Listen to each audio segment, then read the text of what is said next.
And they actually had allowed for temple prostitutes to associate themselves with the house of God. In the NIV, it states, 2 Kings 23, verse 7 again, he also tore down the quarters of the male shrine prostitutes, which were in the temple of the Lord, and where women did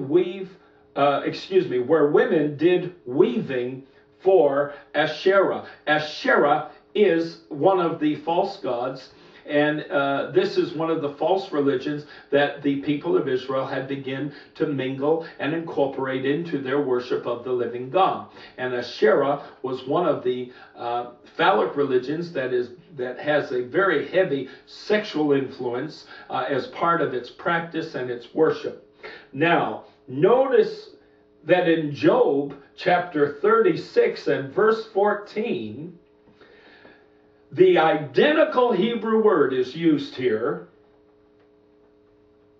which is Kadesh, but the King James Version translates it entirely different than they do elsewhere when they translate it sodomite.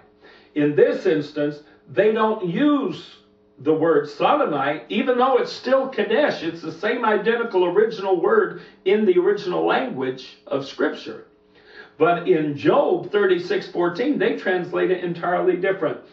The King James translators say, they die in youth, and their life is among the unclean. So in Job 36 and verse 14, the King James translators take the same identical word, Kadesh, that they translate elsewhere as being sodomite, and here they translate it as unclean. Well, there's quite a difference between unclean and sodomite.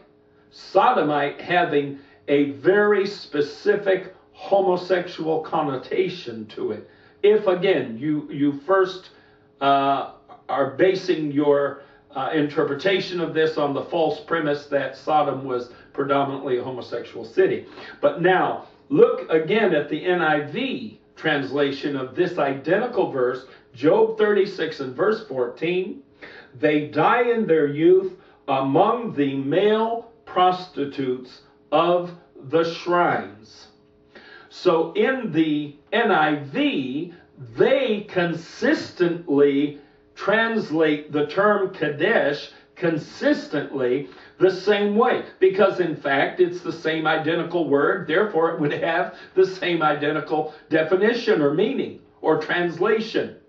And the NIV correctly translates that word Kadesh as shrine prostitute consistently throughout. Now the term Kadesh is clearly interpreted as a prostitute employed by the temple for religious purposes. These prostitutes were part of the fertility rituals of the many false gods who occupied Canaan before God's people conquered the land and declared it their home.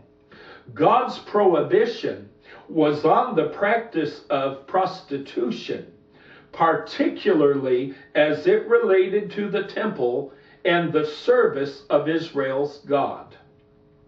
The King James translators created a term that implied a certain sexual orientation or behavior when in fact a homosexual orientation had absolutely nothing to do with the people in question or the Kadesh. Kadesh has nothing to do with homosexual orientation. Absolutely nothing to do with a homosexual orientation. Now, folks, you can either allow the language of men who lived 500 years ago to condemn you falsely simply for being who you are, or you can be liberated today by the truth.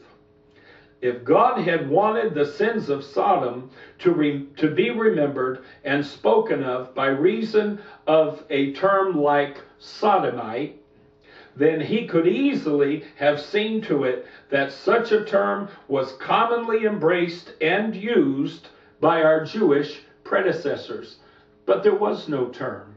There was absolutely no term or phrase or word in the Hebrew that can be correctly translated as sodomite.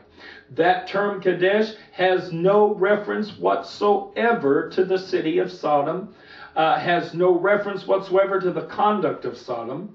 It is the byproduct of the King James translators.